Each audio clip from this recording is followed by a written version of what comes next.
We all know that communication is incredibly important when it comes to leadership, and proof of that was a recent survey I explored from the Hay Group, which talked about the top 10% of leaders also are people who have highly developed areas of self-awareness. Today, let's explore why self-awareness is important for communication. Let's look at 3 different areas of how it shows up. And then let's finish by looking at 3 different activities that you can build upon to help grow your self-awareness when it comes to communication.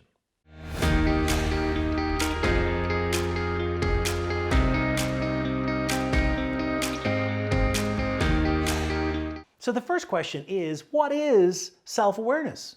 Self-awareness really is the ability to recognize what's going on in our inner life. It's the ability to recognize what emotions we are feeling moment to moment, how intense those emotions are. It's also the ability to recognize in our body what's happening, because here's why that's important. Our body responds with impulses before we even become aware that we are having an emotion. And then finally, it's recognizing our triggers. All 3 of those are incredibly important because they build upon why self-awareness is so important in communication.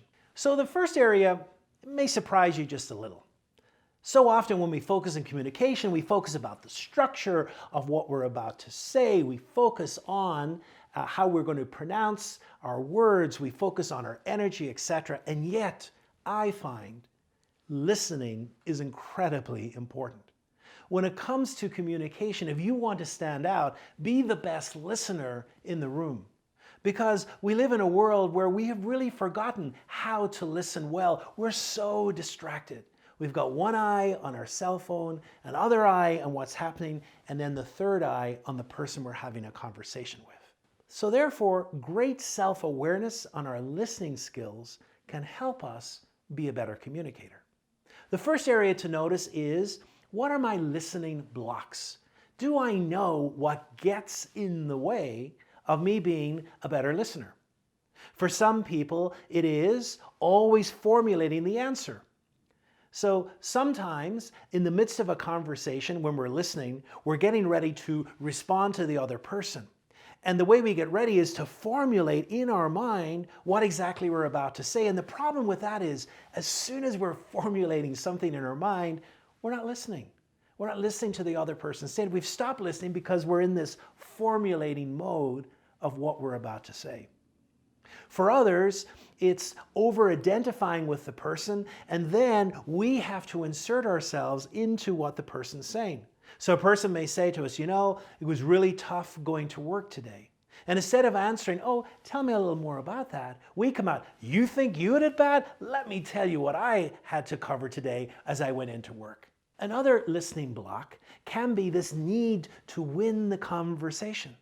That a conversation is not about exploration, but rather the conversation is about me winning whatever is happening in the conversation. And in that case as well, it becomes really difficult to listen in the moment. Another listening block may be placating someone. So a person's coming on pretty strong to us, and all of a sudden we shut down and away the conversation by saying, oh, it's okay, I agree with you. And in that way, we're really not listening out. We've kind of shut down the conversation. So what are your listening blocks? What gets in the way of listening well? And once we recognize our listening blocks, then we've also got to incorporate some real good listening skills which help us improve our listening ability. First of all, it's our comfort with pause and silence. You know, so often we become uncomfortable by any form of silence in a conversation, so much so that we need to fill in that silence. And in many ways, one of the best things we can do is just allow for the pause, allow for the silence, and let a person ruminate there and give them time to respond.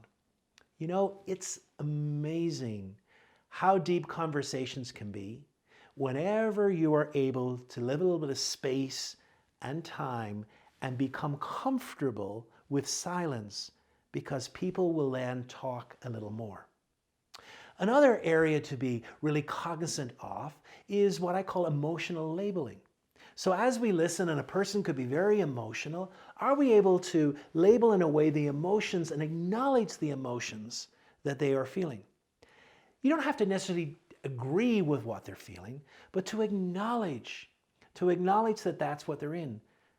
By saying something like, it seems to me that you're really frustrated. Tell me a little more about that.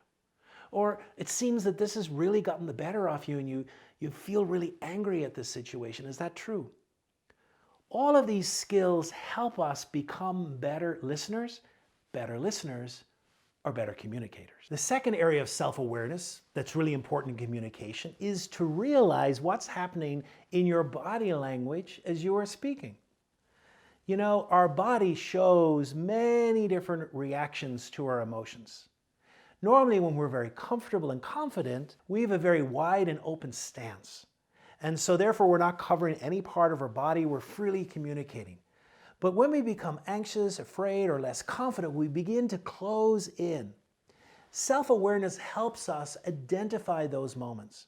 What's happening in our communication? What's happening as we are talking? Perhaps that has got us a little on edge. That perhaps is taking away some of our confidence and helping us show up now in a more closed attitude. And if that's happening, what I always like to do is to return to base. What's base? Base is this home position where we feel confident, where our posture is confident, and when we're open. The more self-aware we are, the more we know when we've come off base, and then our ability just to reconnect with where we are and to change our base. And the third area of self-awareness that's really important is our triggers, to knowing when we have been emotionally triggered. We all have a unique trigger pattern, and when we are triggering, it can cut down communication. I, for example, sometimes when I'm training and I see someone who is having a conversation or ignoring me, there's a trigger there because one of the triggers I have is for respect. And I find that that triggers a little bit of anger. And I have to be careful because in that moment, I can change my attitude towards that person or I can cut down a particular point that I'm trying to make.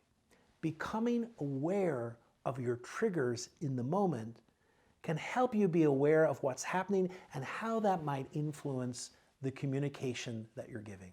So what can you do about that? Well, there are 3 different areas that I'd like to point to that can help you grow your self-awareness so that you can become a better communicator. Number 1, be aware of the impulses that your body is giving you. They are signals helping you know exactly what's happening in the moment and how you can make adjustments. One simple way of doing this is by incorporating a body scan exercise daily into your routine. What's a body scan, you say? It's a simple 3 to 4 to 5 minute exercise where you sit down, you breathe, and as you're breathing, you're able to recognize each part of the body and what's happening in that part of the body at the moment. What's the pressure like? Is it hot? Is it cold? All of that is building a muscle in our minds to be able to recognize the impulses as they come from our body. The second area is to recognize what is our communication style. One of the best ways or one of assessment that you can use is the DISC assessment. DISC is 4 different styles, and really there are 4 different styles of communication. The D style tends to be more forceful, direct, get to it. And so if you have a D style in your communication, you're going to be a little frustrated at times when a person is indirect, is taking a little more time, and is not getting to the point.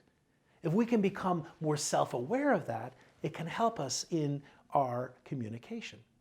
The I style sees the bigger picture, is enthusiastic, likes to get people on board, likes to talk through things. And so if an I person realizes that the person before them is impatient and wants to get to the point, they can make adjustments in their style. The S style likes to consider all the different options and really wants to feel how this will impact other people.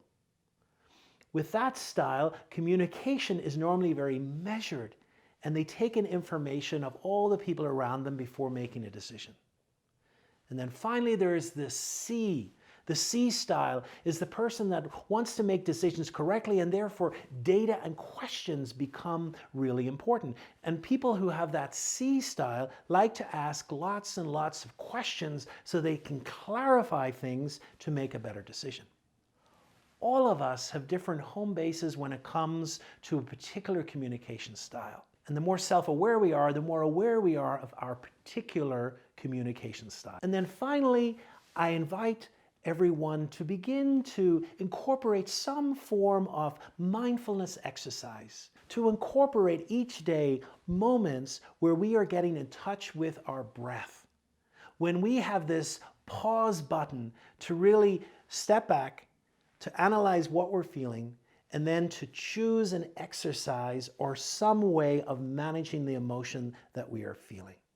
The more we're in touch with our breath, the more breaks we have in the day to touch base with ourselves and to ask, how am I feeling now, and now, and now, can help us make better choices. The more self-aware we are, the more we know what we're feeling in the moment. We know when we have been triggered, and we know when we have to adjust our communication. Now, if you're sitting there saying, well, it's all well and good to communicate, but I'm terrified of speaking, then you need to watch this video, which talks about how to overcome the fear of public speaking.